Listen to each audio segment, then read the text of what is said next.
بہرحال خندق کے موقع پر صحیح بخاری میں حدیث ہے، نبی علیہ السلام نے جب وہ ابو سفیان اپنا لشکر لے کے واپس چلا گیا، آپ نے یہ پہلے ہی پریڈکشن فرما دی تھی کہ اے مسلمانوں، اب مشرکین عرب تم پر حملہ نہیں کریں گے، ان کی اب طاقت ٹوٹ گئی ہے، اب تم ان کے اوپر چڑھائی کرو گے۔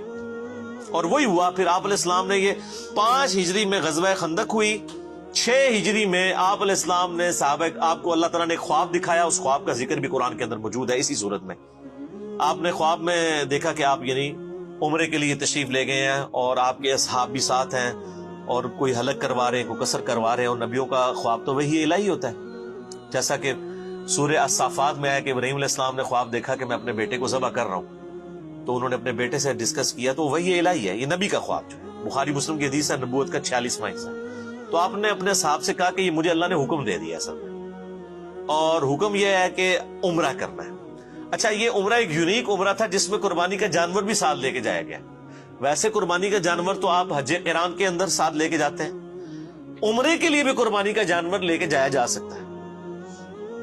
تو اسلحہ بھی ساتھ لیا، لیکن وہ بند اسلحہ تھا، یہ بھی ڈر تھا نا کہ کوئی حملہ نہ کر دے۔ تو بخاری مسلم میں آتا ہے کہ 1400 اصحاب، اور ایک روایت میں آتا ہے 1500، یعنی 1500 کے قریب اصحاب تھے جو آپ صلی اللہ علیہ وآلہ وسلم کے ساتھ عمرے کے لیے تیار ہو گئے جانے کے لیے۔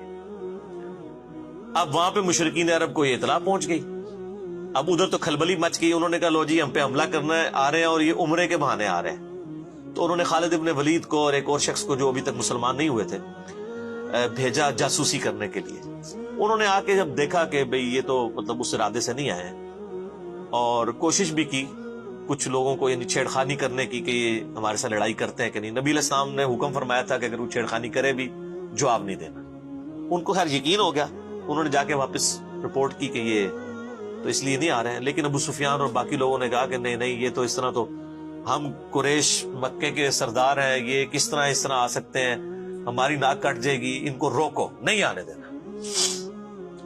اب بیچ میں کچھ ایسے لوگ بھی شامل ہوئے جنہوں نے سمجھایا کہ بھئی تمہاری پوری دنیا کے اندر بے عزتی ہوگی، حرم تو سب کے لیے ہے، اور تم یہ حرم کی بنیاد کے اوپر ہی ساری یہ روٹی روزی تمہاری چل رہی ہے، باہر کے لوگ آتے ہیں، اور حرم جو ہے یہ ایک انٹرنیشنل سٹی ہے، سب لوگ ادھر آ سکتے ہیں حج عمرے کے لیے، تم کیسے اس کو روک سکتے ہو، تو بدنامی ہوگی۔ بہرحال خیر یہ سارے معاملات چلنا شروع ہوئے۔ یہ پوری ڈیٹیل آپ کو غزوہ جو صلح حدیبیہ کا چیپٹر ہے بخاری میں اور مسلم میں، یہ پوری ڈیٹیل آپ کو اس میں مل جائے گی۔ الٹیمیٹلی انہوں نے عروہ ابن مسعود کو جو ہے نا بھیجا نبی علیہ السلام کے پاس ڈسکشن کے لیے کہ آپ واپس چلے جائیں۔ اس نے آ کے نبی علیہ السلام کو بڑا یعنی ڈرایا اور دھمکایا، یعنی جا کے خیمے کے اندر کہ یہ تمہارے ساتھی جو ہیں تمہیں چھوڑ کے چلے جائیں گے، اور تم اس طرح نہ کرو، ہو سکتا ہے تمہیں مار دیں قریش مکہ، اور یہ وہ۔ اب اس ظالم کو کیا پتا تھا کہ یہ تو اللہ کے پیغمبر ہیں، ٹھیک ہو گیا۔ اب اسی دوران صحیح بخاری کے الفاظ ہیں کہ جب یہ گفتگو کر رہا تھا تو حضرت ابوبکر صدیق رضی اللہ تعالیٰ عنہ پاس ہی بیٹھے ہوئے تھے۔ آپ کو بڑا سخت غصہ آیا، یعنی ایک شخص حضور کے منہ پہ آ کے یہ دھمکی دے رہا ہے کہ تجھے تیرے ساتھی چھوڑ جائیں گے جو تیرے لیے اتنی قربانیاں کر رہے ہیں، تو نے اپنی جان بچانی ہے تو واپس چلا جا۔ اب اتنی گستاخانہ جملہ کون شخص سن سکتا ہے؟ تو حضرت ابوبکر رضی اللہ تعالیٰ عنہ کو بڑا غصہ آیا، اور آپ نے اس کو وہاں پہ بڑے سخت الفاظ کہے، اور جس کو آج کل ہمارے علماء نے دلیل بنایا ہوا ہے گستاخان رسول کو گالیاں نکالنے کی، حالانکہ وہ اس طرح ہے ہی نہیں تھا۔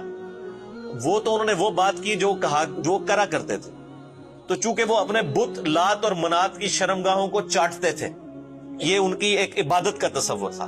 جس طرح ہمارے بھی پنجاب کے اندر ایک ایسا دربار ہے جہاں پہ یعنی لکڑی کے بنا کے شرمگاہیں لٹکائی ہوئی ہیں، اور لوگ وہاں پہ مطلب جاتے ہیں، چڑھاوے بھی چڑھاتے ہیں۔ تو حضرت ابوبکر کو اتنا غصہ ہے کہ تم نبی علیہ السلام سے اس طریقے سے گفتگو کر رہے ہو، تو انہوں نے کہا جاؤ تم لات اور منات کی شرمگاہیں چاٹو، جو تمہارا کام ہے۔ یہ آپ نے گالی نہیں دی تھی، جو وہ کرتے تھے وہی کہا تھا۔ گالی تو ہوتی ماں بہن کی کو گالی نکالتے ہیں، یا جس طریقے سے گالی نکالنے کا انداز ہے، اس کو گالی کہنا غلط ہے۔ جس طرح آج اگر کوئی قبر کی مٹی چاٹتا ہے اور ہم اس کو کوئی قرآن و حدیث سے بات سمجھاتے ہیں اور وہ بات ماننے کے لیے تیار نہیں ہوتا، تو ہم کہیں گے جا تو فلاں قبر دی مٹی جا کے چاٹ، تو یہ کہے گا مجھے گالی دے دی ہے۔ وہ تو چاٹتے ہیں نا سر، تو گالی تو نہ ہوئی، جو کرتے تھے وہ۔ خیر میرا یوٹیوب پہ ایک کلپ بھی ہے، گستاخوں کو گالیاں دینا کیا ثواب کا کام ہے، تو اس میں میں نے ان کے سارے دلائل ذکر کیے ہیں قرآن و حدیث میں جو وہ پیش کرتے ہیں۔ پھر حضرت مغیرہ ابن شعبہ رضی اللہ تعالیٰ عنہ بھی پاس کھڑے ہوئے تھے، اور وہ تھوڑی تھوڑی دیر بعد